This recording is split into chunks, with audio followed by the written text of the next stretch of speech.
This podcast is a quest for well-being, a quest for a meaningful life through the exploration of fundamental truth. Enlightening ideas, insights on physical, mental, and spiritual health. The inspiration is love. The aspiration is to awaken new ways of thinking that can lead us to a new way of being well. Welcome to Body, Mind, and Soul Healing Conversations.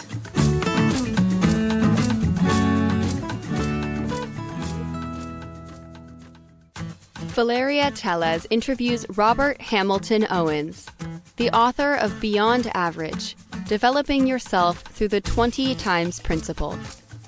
Robert is a man of many hats. He's been and done a lot. Mountain climbing, radio and TV personality, keynote speaker, minister, Ironman, philanthropist, triathlete, Special Ops Pararescueman, and father of 5, to name a few. But of all the pursuits he's undertaken, there's one title that best describes this literal force of nature. Robert is the fittest 66-year-old in the world. Period. For more than 25 years, Robert has been speaking before audiences as large as 50,000, from San Diego to Moscow, on motivational and leadership topics. His past clients include the Navy SEALs, New York Jets, the Baltimore Ravens, the Philadelphia Eagles, South African Parliament, the Vietnamese Department of Foreign Affairs, and the Philippines Joint Chiefs of Staff. He's been invited to address the South African Parliament and has made 5 trips teaching officials in the Vietnamese Department of Foreign Affairs. During 22 of those years, he hosted the regional Fox network television program Leadership for Changing Times in Reno, Nevada, where by 2 separate governor's appointments, he also served for 8 years on the Nevada State Judicial Ethics Committee. While it takes extraordinary physical condition to be in the Air Force Special Ops or to best the many Ironmans he's bested, Robert will readily affirm that success in these physical endeavors and in life in general is as much a matter of will and mental attitude as it is physical conditioning. When most have long since slowed as they approach their golden years, the fittest 66-year-old in the world continues to routinely take on unprecedented challenges and to help others to see what can be achieved in their own lives. Meet Robert at roberthamiltonowens.com. Here is the interview with Robert Owens.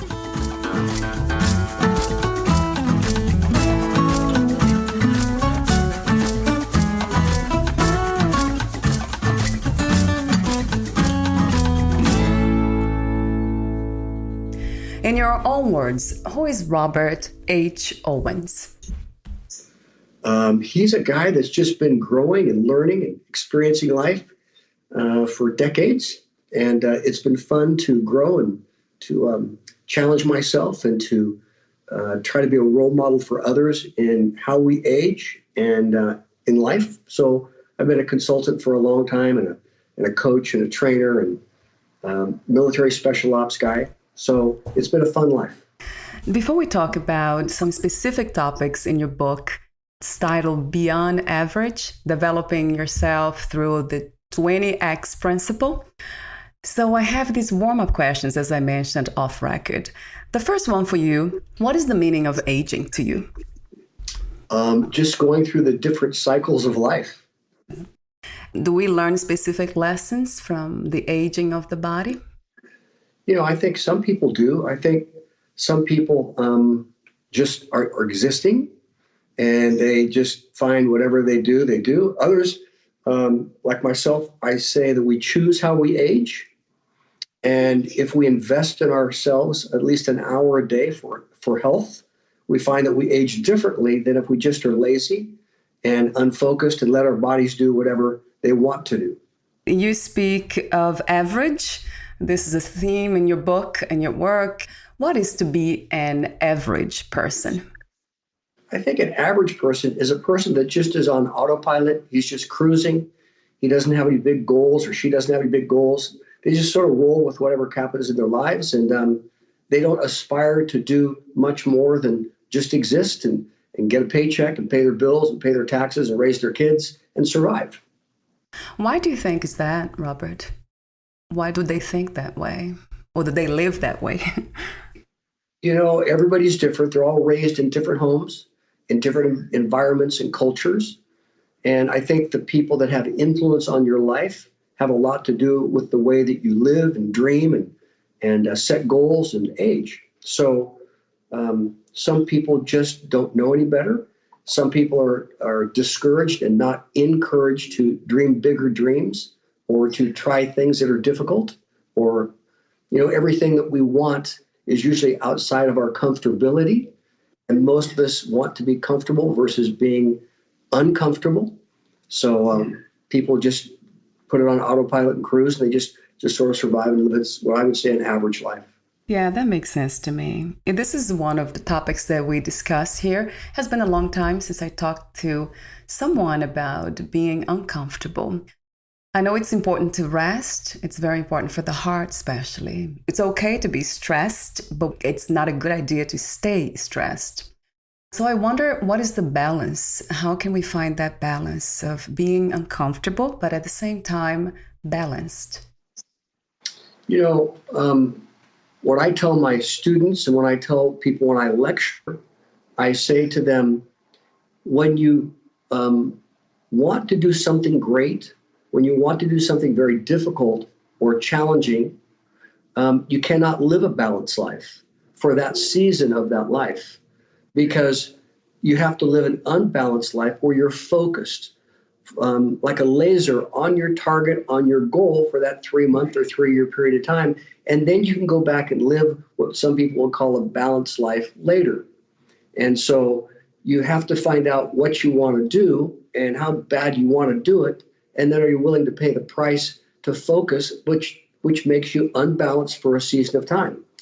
And so if you want to run a marathon, you have to spend a period of time getting ready. Afterwards, you can go back and, live the way you want to. But for that period of time, you have to be focused. So I at times am somewhat balanced, and other times when I'm attacking my goals or wanting to do something that seems impossible for me or difficult, then I ask my wife, my kids, hey, listen, I'm going to be unbalanced for a while. Is that okay with you? That's great. And I get to sign off, and then they say, sure, go ahead. That also makes me think about the idea of waiting to be happy, waiting to enjoy life, to rest, to have fun, to love. So do you think it's okay that we do everything we can to achieve a goal and to do what we want to do, even though we could even die, lose the body, trying to get there? I find that many people are not happy with themselves, and therefore they cannot be happy with others. And I think that a major portion of a person's life is tackling difficult things. I'm sort of a different group. I believe for mental strength and for happiness, you have to have wins. And every day you should have a win, whether the win is saying no to the donut, or the win is saying yes to exercise, or the win is saying, I'm going to go out and love on people today, and I'm going to find joy and happiness after I've given, then it's given to me. And so I think that happiness and all those things that we're looking for comes after we've wrestled with ourselves. And I think that most people don't want to wrestle with themselves because it's difficult, but I believe that you can't progress without tackling the difficult things in your life, whether it's forgiveness or it's exercise or it's discipline. Once you've done something that's difficult in your life, you feel better about yourself and you have a win. And most people would like wins, but they don't want to do the difficult things. In a way, is paying the price to be authentic, to be happy. And even if we don't get there, the journey was enough. It was worth it. So my next question is about success. How do you define success these days? What is to be successful? I think successful is doing the things that you want to do and being the person that you want to be. And I think that we all have different types of success. But when you look in the mirror and you like who you are, you like what you like what you do for others, and you've accomplished things that you want to accomplish, I think that contributes to success. And true leadership, what is that, in your opinion?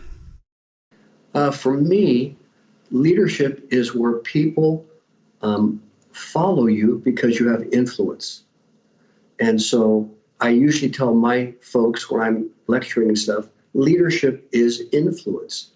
And we all have influence, whether it's good influence or bad influence, with all kinds of people. And so for me, if you're influencing someone, whether you're mean to or it just happens, I guess that would put you in a position where you are a type of leader. I like in your book, you have this, is a quote, you quote Mark Divine. It is 80% mental and 20% physical. Time is irrelevant. Stay in the moment. So who is Mark Divine? And talk to me for a moment about mental toughness.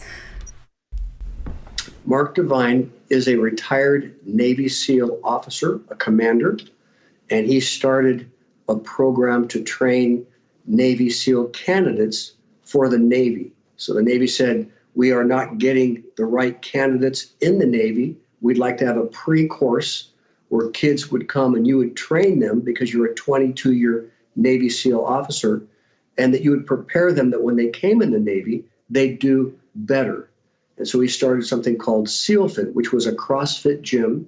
And he took the CrossFit gym and made it into a SEAL Fit gym, training with Navy SEAL things. And Mark Divine is a mindfulness coach. He has a program called Unbeatable Mind. And it's the things that they teach and that we teach in the special ops community. I was a U.S. Air Force Special Ops Pararescueman. Mark was a Navy SEAL. And what we teach is that some things become overwhelming. And so instead of, as they say, eating the whole elephant, eat the elephant one bite at a time, meaning break your situation down into mini goals. And stay in the moment means, can you just do the next thing in front of you? Don't worry about what's going to happen an hour from now. Can you just stay in the moment and breathe and get emotional control and do the next thing in front of you? And so when we test young men and young ladies, we on purpose overwhelm them because we want to develop confidence, but we also want to teach them how to not be overwhelmed when it's our job to overwhelm them physically, mentally, emotionally. And so we teach them about staying in the moment and breathing correctly, deep nasal breathing, and do the next 10 seconds or the next 10 moments and just stay in the moment. And you can stay in the moment for hours and hours and hours without being overwhelmed by the whole big elephant that's in front of you. Wow, that sounds really great to me. And that, of course, makes me think about meditation, the practice of meditation. Is that also part of the training? It is. Yeah, we train our Navy SEAL guys, active duty Navy SEALs, as well as Air Force Special Warfare, Army Rangers, Marines. We teach them about meditation, and we try to get them to focus and center their minds, get a control of their inner dialogue, develop a witness inside, if you know the terminology, and begin to break down the things that they're facing so that they can get their heart rate down and they can begin to get emotional control and figure out the puzzle that's in front of them instead of being overwhelmed. And so we work with them to get them to meditate more and more and more in their lives. And we find that it helps also with PTSD. Prior to PTSD, learning how to get control of your mind and your emotions. And then after you've been in the military, it helps you work on the PTSD that you've received, maybe through trauma. And so we work with mindfulness, not mind control, but learning how to control your thinking and positivity, neuroplasticity, and all those things that we work with in meditation. Let me ask you a big question, the warm-up questions. What do you think is the purpose of the human experience? Well, that's a big picture question. I think the purpose is to know God and to know yourself and to do good works. What, where, and who is God to you? I come from a Judeo-Christian background. And so I believe that there's a God in heaven, and I believe that he has created us and he's created us with purpose. And we're to discover the purpose for which he wired us and gifted us and has enabled us to function here on this earth.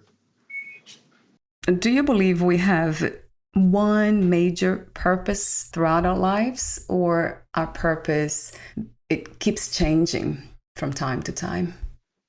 I believe it changes, and I believe it changes with every decade. So I believe that my purpose in my teenage years was different than my purpose in my 20s, different than my purpose in my 30s with 5 kids, different now in my 60s as a grandparent. I think my purpose evolves.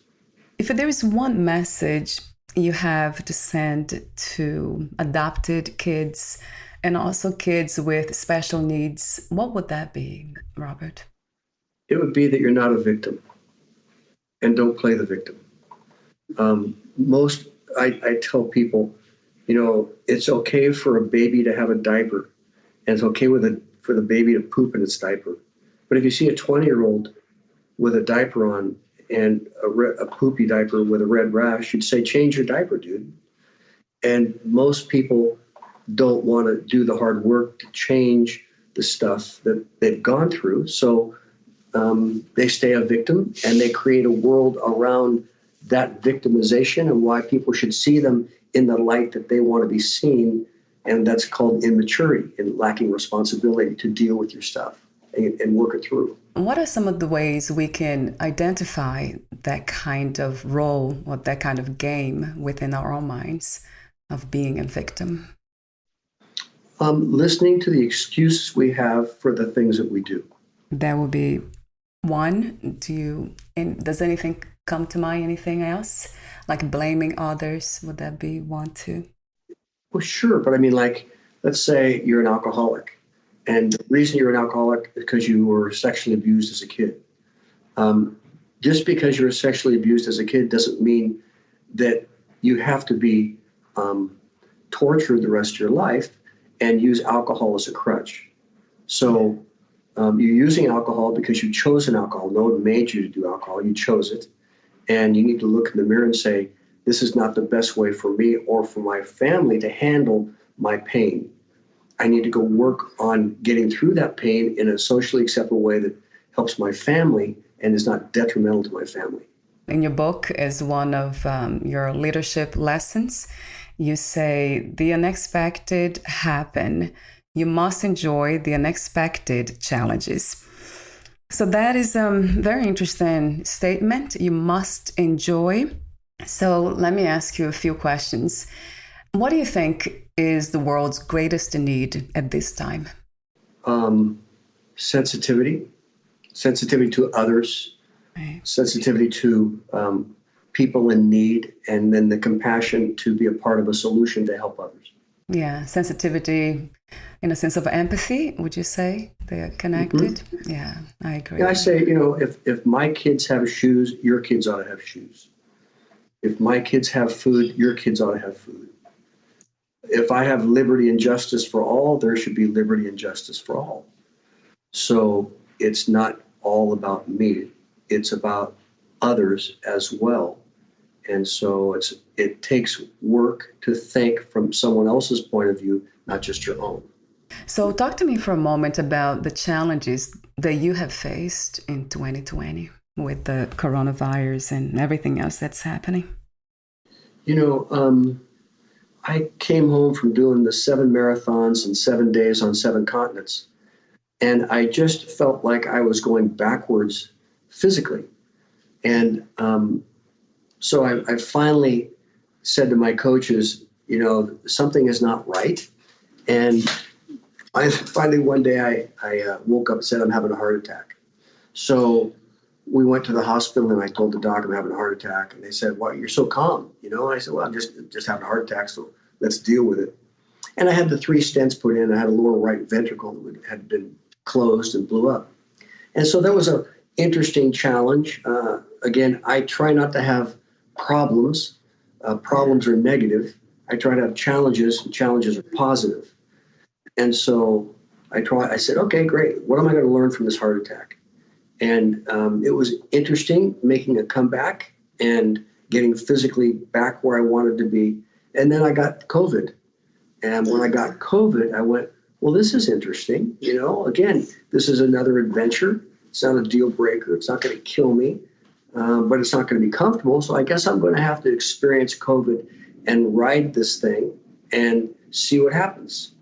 And so my wife got it and I got it and we came through it and everything was fine. I got my sense of taste and smell back after about a month. And everything's good except my lungs are not quite the same as what they used to be. It feels like at times I have a corset on around my chest. And it's what I would imagine at times someone who has emphysema may feel like with their lungs, meaning you just don't feel like you're getting the deep breathing or the oxygenation that you used to. And so the next adventure for me is to continue to work on my lungs and find out what makes lungs healthy and take this as another adventure in my life versus a victim. Kind of makes me think about spirituality and people who have been practicing some spiritual rituals and meditation being one of them. And that's the way they think. That's the way they live. So you have had many athletic achievements. So my question is, why did you choose to challenge yourself in so many different ways?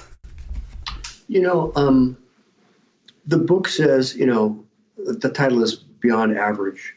And I thought that I was just a normal kid until some coaches said to me, Robert, there's more in you than you know.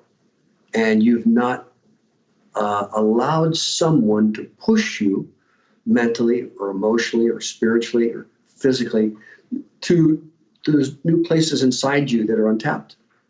And so when I let someone push me and hold me accountable, they said, you're smarter than you think you are. You can do more than you think you can do.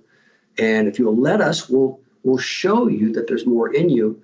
Once I found out that there was more in me and that I was basically lazy and I liked excuses and I was happy to just cruise versus develop myself.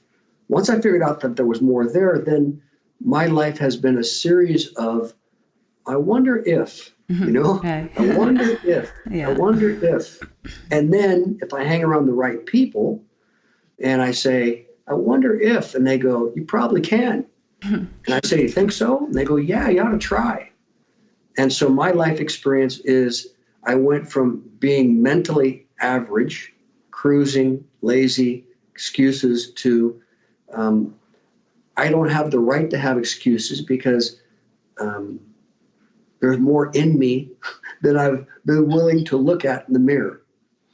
And so every decade I've thought something physically like, I wonder if, and people say, don't do it, because if you hang around mediocre people, they want to keep you as small as they are. And if you're around people that don't have a lot of drive or a lot of goals, they want you to be like them. Alcoholics or drug addicts want you to stay with them because it makes them comfortable. So if you break away and say, I'm going to be different, I'm not going to believe that. And I change my friends and begin to spend time with only positive people who said, I bet you can. I bet you can. My grades in college went up. My athletic things exploded. I attempted things that I thought were nearly impossible. But if I trained correctly and had the right mentors or coaches, it seems that I was able to do that. So, 12 Ironmans later, I'm one of the original Ironman guys from way back in 1980 when there was only 100 of us. And, it was a dare, in a magazine. You only show up with your A game. We dare you because only crazy people show up. And I thought, that's not that crazy. I can do that thing. And so I've just been enjoying reading books or taking classes or physically doing things that most people say, why are you doing that? And I say, because I think it's going to be fun. I think I'm going to learn something. And then they say, wow, you did it. And I go, yeah, wow, I did it. And, it's amazing. I didn't know that I could do it, but I thought I might be able to. So it makes for a fun, adventuresome life, especially if you're role modeling in front of your kids and you say to them, what's your excuse? Well, I'm not cute, or I'm not skinny enough, or I'm not heavy enough, or I'm not tall enough, or, I don't like math. Well, you can get over that if you want. There's more in you than you think, and then you help them grow and they get confidence and they do stuff. And I got a phone call from my oldest daughter on Sunday morning, and she said, Dad, you've invested lots of time in me and lots of things in me, and I want you to know the good things that are happening in my life because of all the stuff that you encouraged me to do. And she was having a win, and I just said, that's great. At 37 years old, that's great. You're doing wonderful. And she just said, thanks for believing in me and encouraging me to do more than I thought I could do. And I said, no problem. Somebody did it for me, and I can do it for you kids. When I do my speaking to groups, I love to do that part because everyone has at least two people inside them. The person that they live every day and the person they wish they could be. And the gap between who you are, you feel stuck and everything's, going against you, or it's just been like this for so long, versus the person that you dream about inside. I wonder if I could do what that person does or this person does.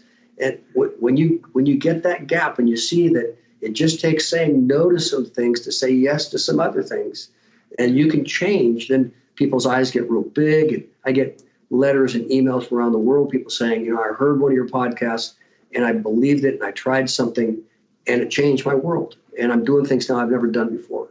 And I go, that's tremendous. It happened to me. It can happen to anybody. Do you think that we can achieve this state of mind, or state of being, becoming fearless? I don't know that we can ever become completely fearless, but we can surely learn to control our fears and not let them derail us or cause us to do incorrect things. So I don't think fear is ever going to be eradicated from anybody, but there are ways to deal with it quickly so that it doesn't dominate your thinking and you make bad decisions. So, what would you say is one or two methods of doing that, not letting fear to control us in certain moments?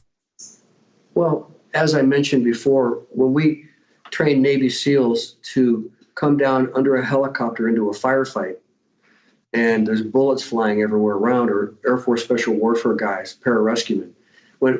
When they come in that situation, it's not uncommon for fear, anxiety, panic, emotional instability to come into our minds. And so we teach the big four principles. And the big four is this. Number one, we teach breathing, and we teach proper breathing, and we teach that breathing controls your emotions. And breathing controls your thinking. And we teach them how to breathe in such a way that it stops the negative dialogue in their head. And it gives them a chance to reboot with the positive from their training that they've been trained to do. So they can stop the panic, stop the anxiety, stop the fear by breathing, practice their breathing real quick, break that mental train of thought, and then rewire their brains because they practiced it so many times with then number two, positive self-talk. Out loud, talk to yourself positive, because when you're talking out loud to yourself, you may look crazy, but you can't be thinking negative thoughts while you're talking out loud positive thoughts. And then we do mini goals. Just do something and begin to operate again. Go back to your training. Do the first thing you know to do, the second thing, the third thing. And then fourthly, we see visualization. And we say to them, see this thing working out for you as you go through your steps, your protocol, your routine, your training. And you take your brain out of it and you do what your training has trained you to do by causing those thoughts that are in your head to come out. They've just been sidetracked for a moment or two because of fear, panic, or anxiety. And so you can get to that state where you can have mental control, you call it mental toughness, to not get rocked when everybody else around you is being rocked. And so we train people in those big four of breathing, visualization, positive self-talk, and mini goals. And so when you do that over and over again, it's really fun. There was a lady, I was doing a lecture for a company, and there was about 150 people in the room. And I said to the HR lady before I spoke, I said, how many people are on meds for different kinds of things? And she said, oh, we have lots of people on meds. And I said, okay. So I got this group, and I said, how many of you take medications at night for anxiety and panic attacks and those kind of things? And different people raised their hands. And I said, may I ask some of you some questions? And so there's a lady in the back, and I said, hey, ma'am, tell me what your deal is. And she said, I've been taking medication for about 15 years. I wake up around midnight, 1 o'clock in a panic, breaking a sweat. And I've had it for years. And I said, tell me about it. My husband hates it. And, it's not good for our marriage. It's not good for our marriage bed. It's not good for us. And I said, can I help you try something tonight? And so I worked with her in front of the 150 people as a practicum on box breathing. And box breathing, do you know what box breathing is? Box breathing is where you inhale for 4 seconds. So you make a box, you go in, and you hold it, and you take your finger that goes across the top for 4 seconds, and then you exhale for 4 seconds, and then you don't breathe again for 4 seconds. And then you inhale, go up the box, 4 seconds, and so then you go across the box holding your breath, and you go down the box, and it takes 4 seconds to exhale, like, and then hold your breath. And you can do rectangles or you can do boxes, but the point is that it takes work to think about breathing like that. You can't think anything else while you're doing that. And so some people then practice, let's go to 5. Inhale for 5, like hold for 5, out for 5,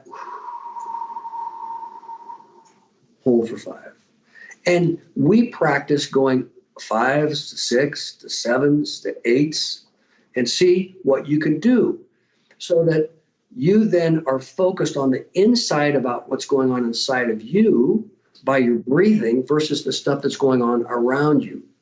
So I said to her, I just want you tonight, when you have a panic attack, when you wake up, I'd like you just to do some box breathing.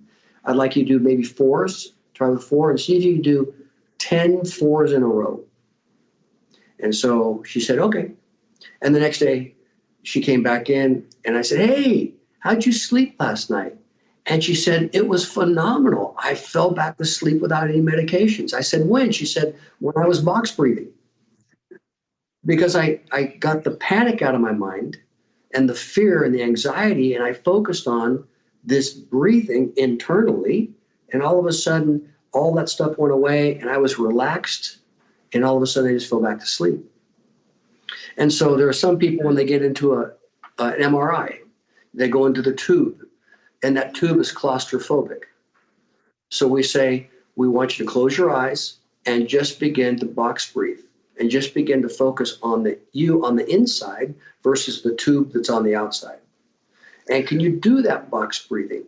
And so they find that they don't have anxiety and panic because they're not in the tube anymore. They're inside themselves. And they're doing a game, and the game is practicing their breathing. Mark Devine had an experience where he was a Navy SEAL in a one-man submarine. And he was down about 300 feet, and the submarine became disabled. And when it became disabled, they said on the intercom, Mark, we got a problem here. We can't bring you to the surface.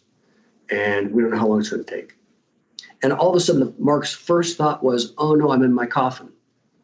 I'm in my one-man coffin, underwater, disabled. And so he went into his training and began to box breathe and blocked out all those thoughts in his mind about fear, panic, the submarine, how long it's going to take, and just began to do this box breathing and got up to the 8s and the 9s. And after 2.5, 3 hours, they put on the intercom and said, "Hey, Mark, we figured it out. We'll bring you to the surface." And they said, "What did you do with the panic underwater when you're stuck in that submarine?" He said, "I blocked it out. And I just went inside myself with meditation. And the meditation was using my box breathing. And I began to breathe and speak to myself and block out the fear and the panic of being in a one-man sub, disabled." So we teach mental control through breathing.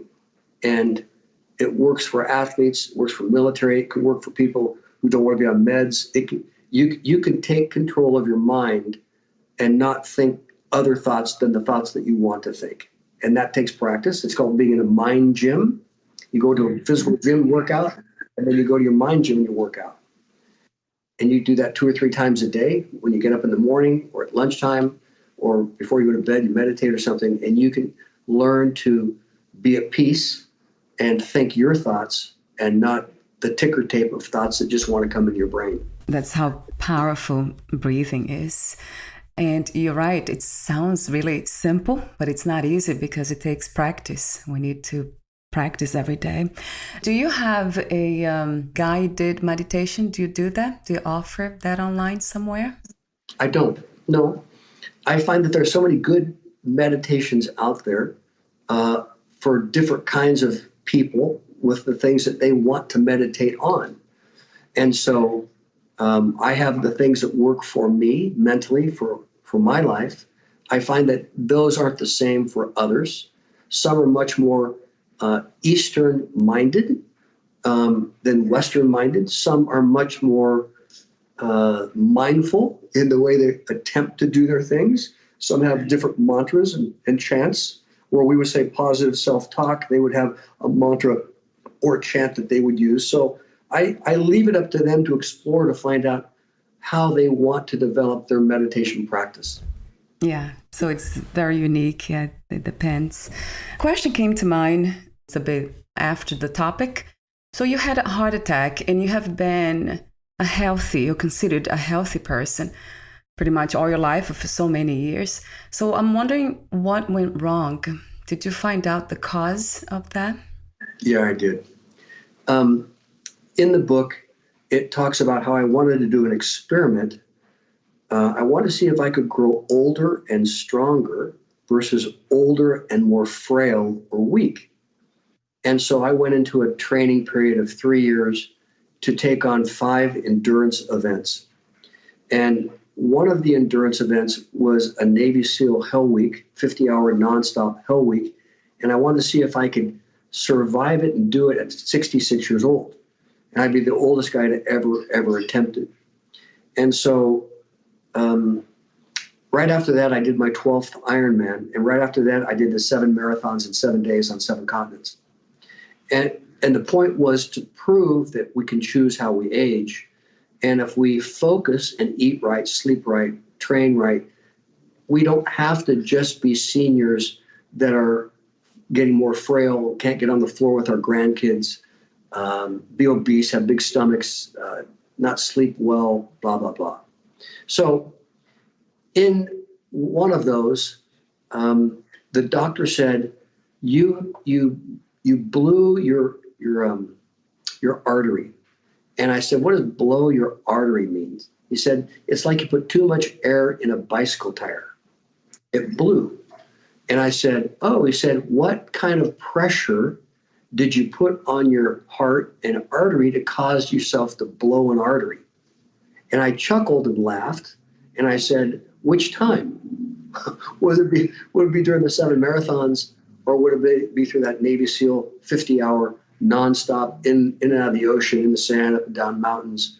You know, there was a number of things I did that were pressure packed that would cause me to push too hard on my heart. Anyway, he said, we don't see blown arteries very often. And I said, it's okay. You know, I did it to myself in one of my events. And he said, oh, okay. You going to do those events anymore? I said, nah, probably not. Yeah, good idea. Not. Yeah. And that also makes me think about self-love. This is one of the topics that I talk a lot with some of my guests, perhaps all of them. Do you believe in unconditional self-love? Yes and no. I believe that I'm supposed to like myself. I believe I'm supposed to, I can love myself. I also know though that I'm screwed up. I have issues. There is no perfect person. There is no perfect family. And the person who says that don't have any problems or issues probably has the most problems and the most issues. So I believe I'm supposed to love myself, but I also believe I'm not supposed to lie to myself. And when I'm being a jerk or when I'm being selfish, I don't want to say, well, I just love myself and I deserve to be whoever I want to be. I say, I like myself. I love myself enough to look in the mirror and tell myself the truth that I probably ought to go ask for forgiveness and say, I was a jerk. I shouldn't have acted like that. Will you forgive me? And so I don't want to be too focused on me loving me. I want to be focused on me taking care of me and me being as mentally healthy as I can be and physically responsible for the gifts and talents that I believe God's given me. But I also want to love others. And there's a scripture that is very good. It says, give and it should be given unto you. And it's more blessed to give than to receive. And so I find that if I'm always giving love, I find love comes back to me. But if I'm always trying to be self-loving myself, I don't always get love coming towards me because people think, God, you're really self-centered, pretty narcissistic. So I want to have balance. I want to be the best person I can be, but I also want to be loving to others, which means I'll probably, if I give a handshake, I'll probably get a handshake back. If I give a smile to somebody, it's pretty hard for them to frown at me. They'll probably smile back.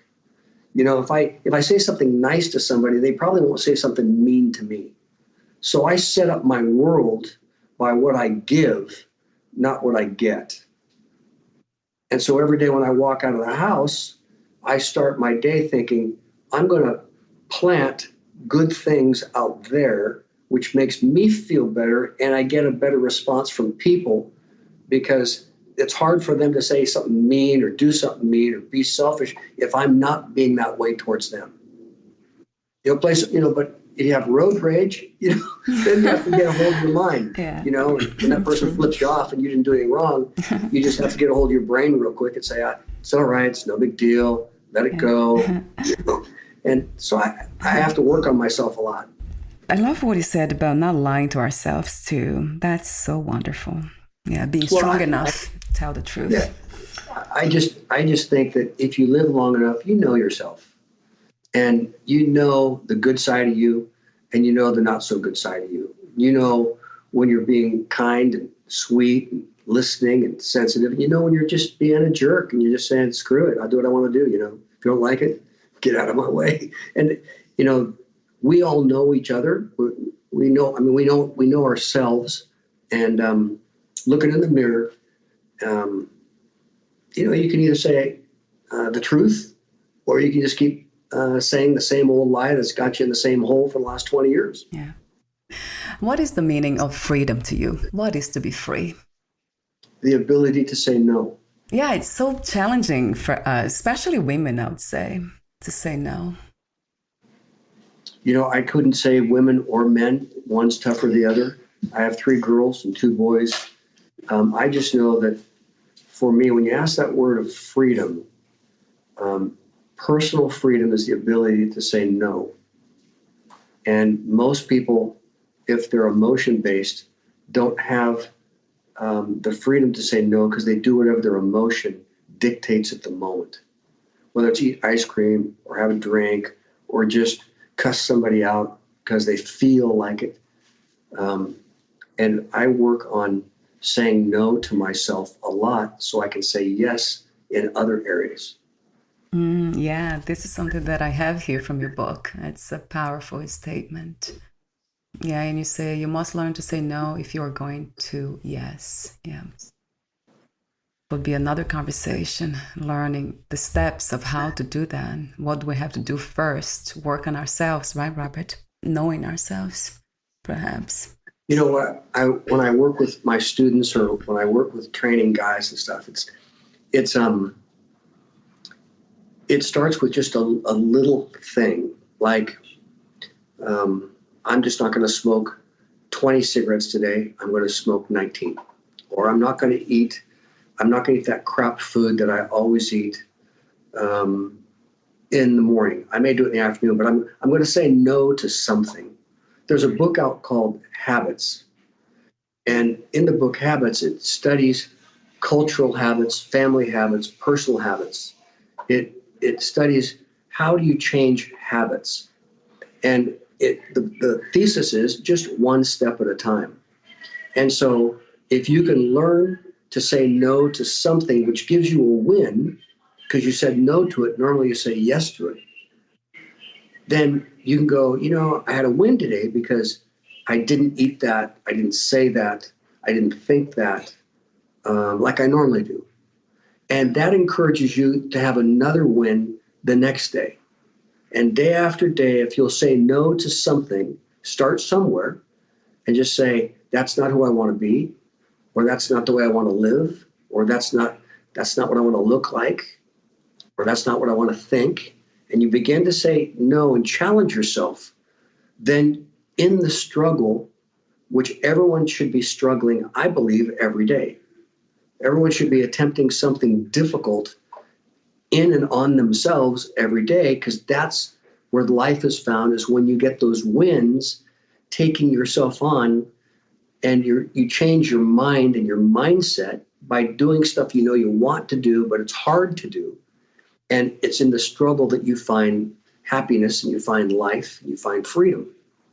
And so we do that. We say, where do you want to start? And it could be as small as, whatever it is. I'm only going to eat, 3 bowls of ice cream instead of 10 or something. Just start somewhere, and then like that, and then you have accountability. Did you get your win today? And they say, I did. I didn't do this. I normally would do that, especially with that person or with that situation or after dinner or something like that. And then you say, great, how'd it feel? And they say, it was wonderful. I felt like I had a real win. Good. Would you like to have that win tomorrow? And how can I help you? How can I encourage you to get that win tomorrow? And then you ask them again. They get 2 days, 3 days, 4 days in a row of getting a win. And pretty soon there's an excitement inside of them that says, wow, this is really fun. I really do want to lose 5 pounds or 10 pounds or 100 pounds, or I really don't want to snap at somebody and take their head off with my response. I want to just take a deep breath and think and not say what I really want to say, and I don't do it, and I don't have to say I'm sorry later, And you just practice doing difficult things, and that's where life is found. That's an interesting perspective that makes me wonder if we can learn from others without going through struggles and challenges. Do you think it's possible? When you're young, you think you're just living, but the older you get, you say, I want to learn from somebody else's mistakes. I don't want to have to make them all. Like my student body president at my high school, he's still in a diaper today, in a wheelchair, because he took too many tabs of acid.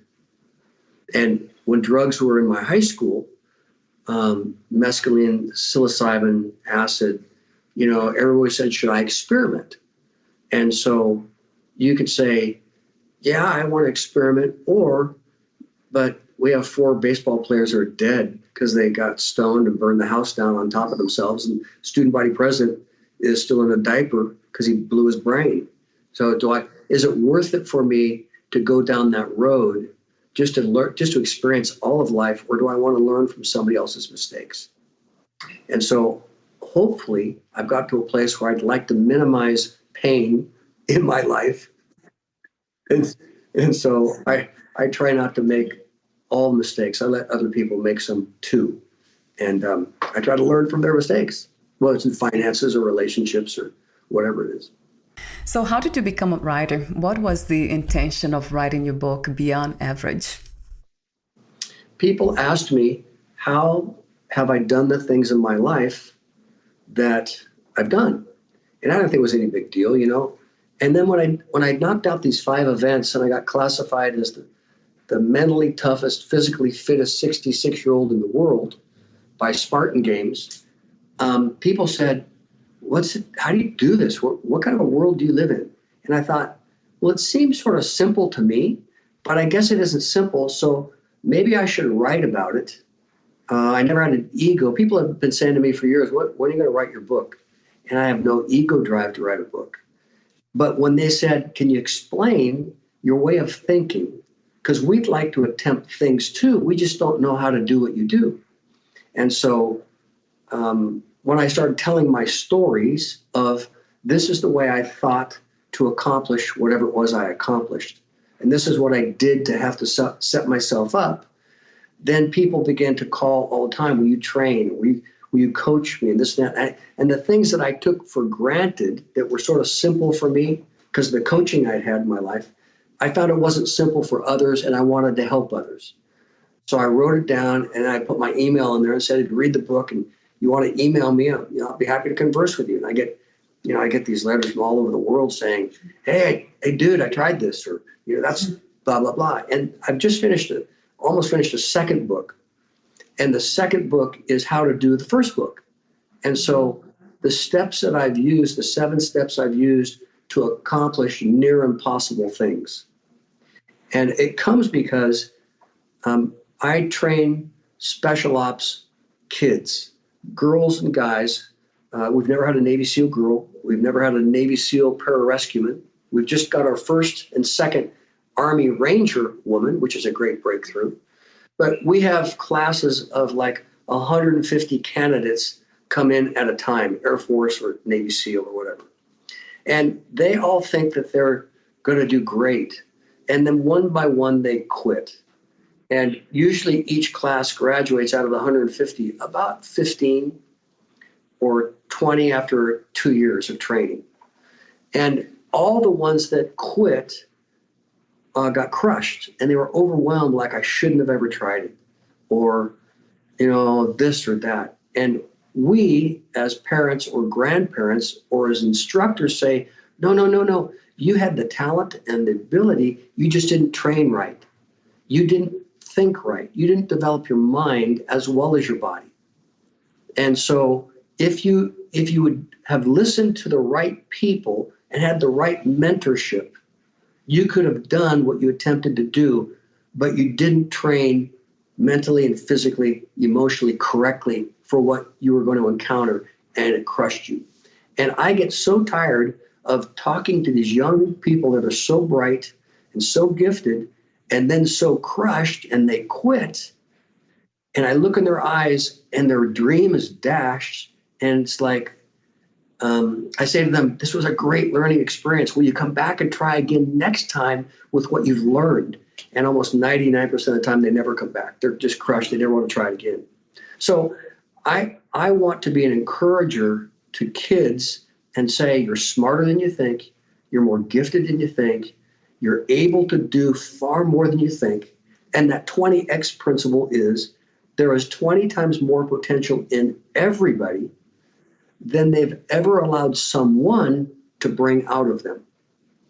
And you can't bring it out of yourself because it's too much pain. It's emotional pain, relational pain, physical pain. And when pain overwhelms you, you'll make bad emotional decisions like quitting. So you have to have somebody who says, I know what you're feeling and I know what you're going through, but you don't have to quit. And they mentor you how to become comfortable with being uncomfortable. And all of a sudden, you're outside your comfort zone, but it's not overwhelming. And you've learned it, and now you can handle more than you thought you could handle. So I wrote both of those books because I want people to make their dreams and be the people they want to, but there's going to be a lot of pain involved to change. And change isn't fun. It's saying no.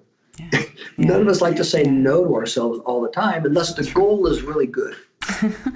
So true, Robert. I'm glad you're doing what you're doing. Yeah, because we do need that motivation. And this push. And that resonates so much, this idea that we need other people to guide us, not all the time, but in certain areas of our lives. So that is so true. I do believe in self-empowerment, that you can be your own guide, or your intuition, your heart will tell you what to do next and how to do it. But yeah, I do understand the power of being guided by people who have been through certain experiences.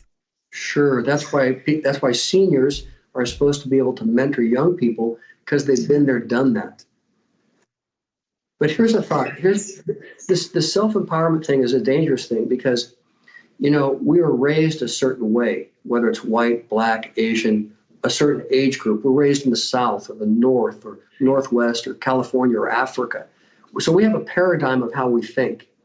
And inside of our mind, let's say we have the amount of thoughts 1 through 10. But that's because that's the only thing we've ever seen in our lives. But the world is thinking 11 to infinity. But we can't think those thoughts because we've never been introduced to those thoughts. So we're limited on what we can self-do because we don't have the insight or the wisdom or the thoughts to say, I never thought that before. It never occurred to me before.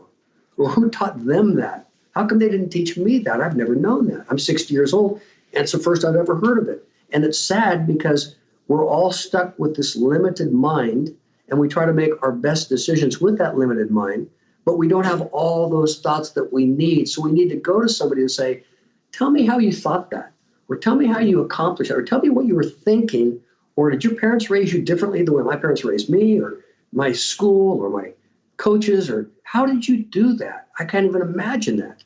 And then they tell you the process, and you go, oh, and your world opens up because it never crossed your mind to be able to think like that. I always say to people, what question should I ask you that I don't even know how to ask you? And they just go, well, and they share something with me that would have never crossed my mind to ask them. I didn't know how to ask it. So I really believe that we glean wisdom not just from within. We glean wisdom from others and from reading and experiences, and we should be the sum total of all these thoughts that come to us, that we get to choose which ones are good for us and which ones are not, and how to build. Like, if you don't know how to make money, then don't stay broke by just thinking your same thoughts over and over again. If you're not any good in relationships, well, then don't keep doing the same thing. I asked this guy on his 4th wife. I said, hey, dude, you've been through 3 wives, and you're marrying this 4th wife. What's up? He said, those women, they're all miserable. I said, dude, you're stupid. It's you. It's not the wives. It's you. You're a jerk. And he looked at me and said, no, I'm telling you, you're a jerk. And you're going to go through this 4th one like you did the first 3. But he couldn't think any different. That's just his paradigm. So relationships or money or education or stuff, if you always do what you've always done, if you always thought what you've always thought, you'll always get what you always got. And you need to get outside your world and say, there's somebody who knows more than I do in this topic. Where can I go humble myself and say, will you please tell me how you think the way you do, or who taught you? Because I would like to do what you do. I just don't know how to do it. Yeah, so we're almost at the end, and I made so many notes here. I won't be able to go through all of them, but I think we talked about almost everything that I had here. So I have a few more questions for you, Robert. I call them final questions. Before I ask them, would you like to add anything or read a passage in your book? Probably not that. I would probably just say to the listener, life is about self-discovery, and you've got to work at it. And you won't always like what you discover. And you need to then be man enough or woman enough, mature enough to then take on the things inside you that you're not proud of or are not good. And that's where living is, because when you finally stop when you finally stop finding those things in you that you don't like, and you've overcome them and you've changed, you'll be a happier person. And so it takes work, as you'd mentioned, to change the way you think and getting control of your mind and maturing as a person and growing as a person.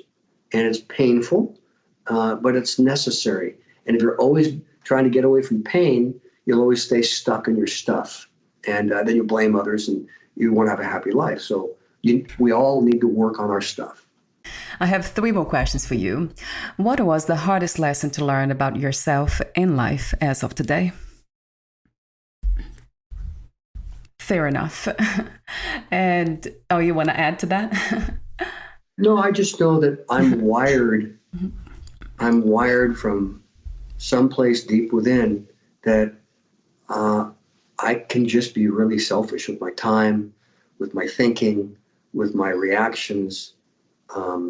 It takes work for me to focus outward and to be caring and considerate and kind and opening doors for people and pulling out chairs and thinking it for others and trying to put myself in other people's shoes versus just knee-jerking with my first thought that it's the best thought. And I'm just a selfish person. And it's, I got 60 plus years of working on, hey, you're selfish, stop it. You need to change. Thank you for being authentic and honest, Robert. That is a very courageous thing to say. And you did mention something in your book, interesting. You said it's really tough to be Christ-like, being kind, forgiving all the time, loving, compassionate. Yeah, what I meant by that is like most people see the outside and they say, look at all the things that you've done, Robert.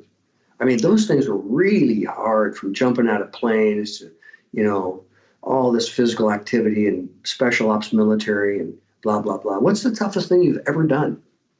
And I say to them, the toughest thing I've ever done is to wrestle with myself. And I know that there's a better person inside of me than I often exhibit. And I have to work on every day being kinder, gentler, sweeter. I don't have a problem being macho. I get when you're supposed to be the mentally toughest 66-year-old in the world, they think you're a stud. But that's not the issue. It's not the stuff on the outside. It's the wrestling with your own internal, I know who I am and I shouldn't be like this. And I said Christ-like, because, I may think Jesus is a good guy, but I'm so far away from being that kind of a guy unless I really work on it and say no and then change. So it's working on the inner me is the hardest thing I've ever done in my life. If you knew you would die soon, meaning losing the body, would you make any change in your life or do anything differently or even regret anything that you have done? I've tried to walk in the light that I've had all my life. And so I have made mistakes, but at the time I did the best I knew how to do, and it was still a mistake. I don't have any regrets. I have, I think about my 5 kids and my wife, and I think about how I could be a better husband or a better father, encourager to my kids and grandkids. And I think about that stuff. But if I was to say, I got 10 minutes to live, would you make a phone call? I'd probably try to get a group phone call, say, hey guys, I gave it my best shot. I'm out of here. Forgive me for everything I did wrong. And, thanks for loving me through all my stuff. Would you do anything differently when you wake up in the morning? Would you change the way you live if you knew you wouldn't be here next month, let's say? That's wonderful to hear. My last question is, what are 3 things about life you know for sure as of today? I know that every day I plant seeds. I plant seeds of love and kindness and patience, or I plant the seeds of bitterness and anger and resentment and hurtful words and those things. And whatever I plant, it's a seed, but it never comes back out of the ground as a seed. It comes out of the ground as a bush or a tree with lots of seeds. And so I know that every day I'm planting things that are going to come back on me, and they're going to come back bigger than the way I planted them. So I work every day on planting positive, good, kind things to everybody, from a gate guard guy to somebody I don't know. And I just all day long try to do nice things, good things, kind things, because I know I want those same kind of things to come back on me in my life. It's called the law of the harvest. You reap what you sow. I know that. I know too that I need every day to work on self-work of my heart and my mind. And thirdly, I know that I have a temple, and this temple is my body. And I know that I don't want to get to heaven and have God say to me, "Hey, Owens, what are you doing here? I gave you a temple and you blew it. Like the red light was shining in the dashboard and you did nothing about the oil that was going dry. And so you even took a hammer to it and broke the red light. You just kept driving. And now you wonder why the car broke down. It's because you didn't take care of the temple that I gave you that was supposed to run and operate well for you." And so I speak to audiences a lot on don't just invest in your 401k for when you get old. Don't just invest in your pension plan when you get old, or your muni bonds, or your all this stuff. You want to have a body that when you get to 60, it still is operating, versus all that money that you saved going to the doctors and the hospitals and the pharmaceuticals because your body's all messed up. So I tell people to invest an hour a day in their health like they're investing in their 401k, so that when they get to a certain age, they're healthy and they can do things and they can not feel limitations. And I have so many friends with diabetes and with high blood pressure and heart disease and types of cancers and things that were all preventable, but they didn't invest wisely in their body. And then they wonder why they're sick, feeble, and go to the doctors all the time later on in life. And I say, you reap what you sow. You didn't take care of your car. You never changed the oil, and you wonder why it's broken down on the side of the road. And you get mad, and you deserve it because that's the way you treated your car. And I was speaking to a Mensa group. Mensa is the Genius Association. And I was speaking to the Mensa Association of Southern California, to all these geniuses. And there was a room of probably 150, 200. And all these people came in on walkers and on canes. I'd say, 3/4 of the room was obese. And I said, you can be smart and live stupid, you guys.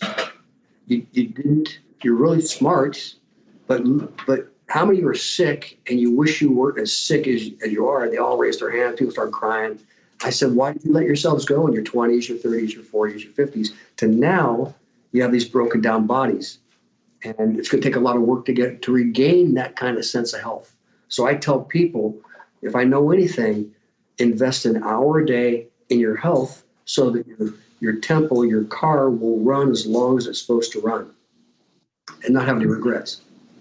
Thank you so much, Robert, for your wisdom, your presence. I love how genuine you are and how generous you are too, for sharing your knowledge, your message with us. So thank you for that.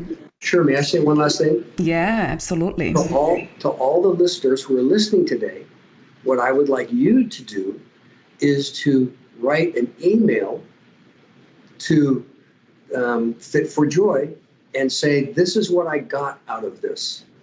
And it's fun because you're all hearing something different, but our hostess would love to know what you heard and get feedback.